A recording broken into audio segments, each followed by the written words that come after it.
Hi, doctor. My name is William. A few years ago, I had a stroke due to atrial fibrillation.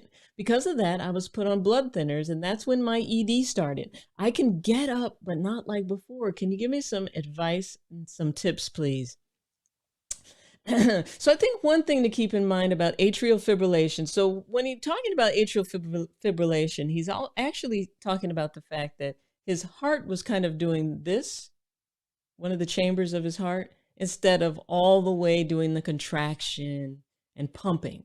And so because it's quivering, what can happen is blood can pool into the heart, and it can start to clot because it just kind of sits there. And then when you pump it out, the clot can travel and ultimately cause a stroke, something like that. So then they put him on blood thinners, and he's been on them for a while. And two things with this. With blood thinners, I think you always want to ask your doctor, when can I come off of these blood thinners, right?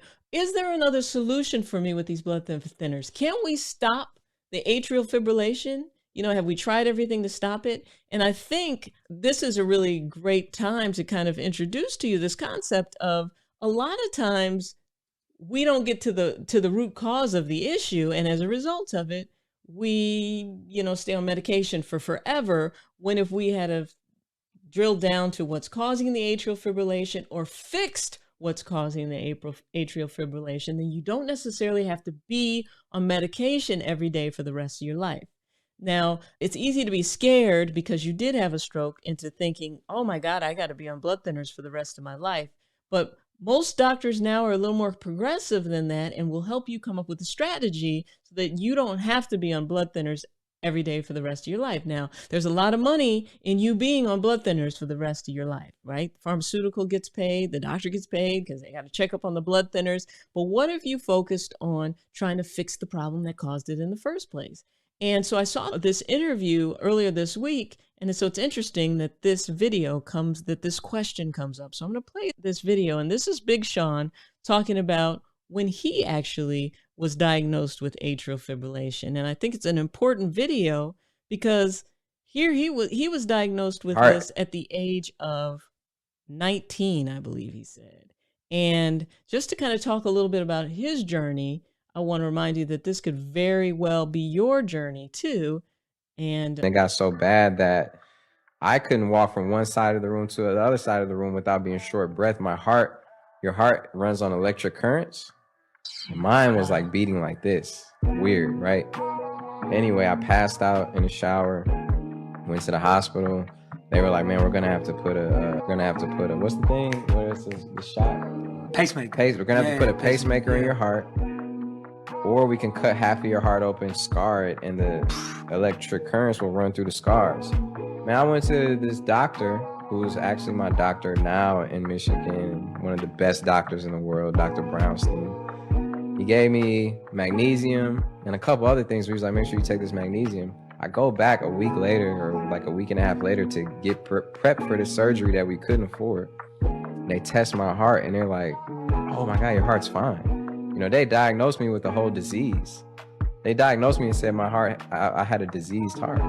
And then when I got tested again, they were like, oh, your heart's really healthy. You have a strong heart. And I couldn't believe how different. I told them, like, all I did was take this. I told them, like, I took the magnesium, and they were like, no way. That's impossible. But it's like, people got to open their minds up a little bit more, right? And it's not impossible. Magnesium deficiency will lead in a lot of people to atrial fibrillation, right? So I wanted to show you some more clinical data on that. Listen, because it's very important to me. People are like, "What? Well, Dr. Rachel, why do you put Dr. Rachel, MD, PhD there?" Well, Dr. Rachel, why do you show so many clinical studies? Why? Listen, because otherwise people would think I was up here making stuff up, right? I get asked every day, are you a real doctor? Or are you just making this up?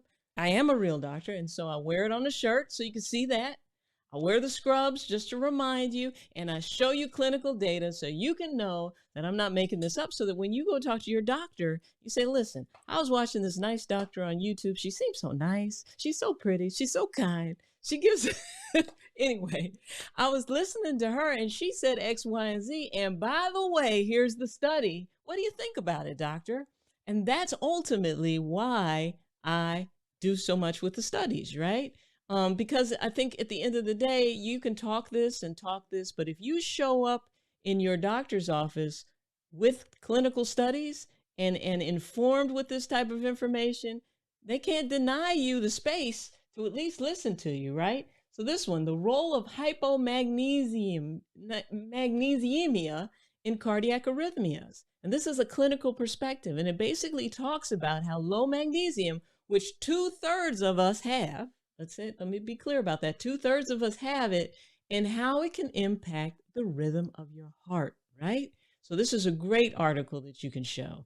And then the role of magnesium in management of atrial fibrillation, right? Here it is, a whole article just on what I said, like maybe even increasing magnesium, oral magnesium, adding it on board. Maybe that can help the atrial fib grow away so that you don't necessarily have to just be on a blood thinner. Because listen, with that heart quivering like that, if that atrial fibrillation isn't controlled, it's going to create a whole nother set of issues for you besides needing to be on a blood thinner. So that rate and rhythm needs to be controlled. And so that needs to be the conversation you have with your doctor. Now, once you can get that rate and rhythm controlled, now the blood flow can increase and improve to where it needs to go. And then you can start to experience better erection. So besides being on the blood thinner and the fact that that atrial fibrillation is still keeping blood flow from getting where it needs to go, those are two problems simultaneously. So you need to go back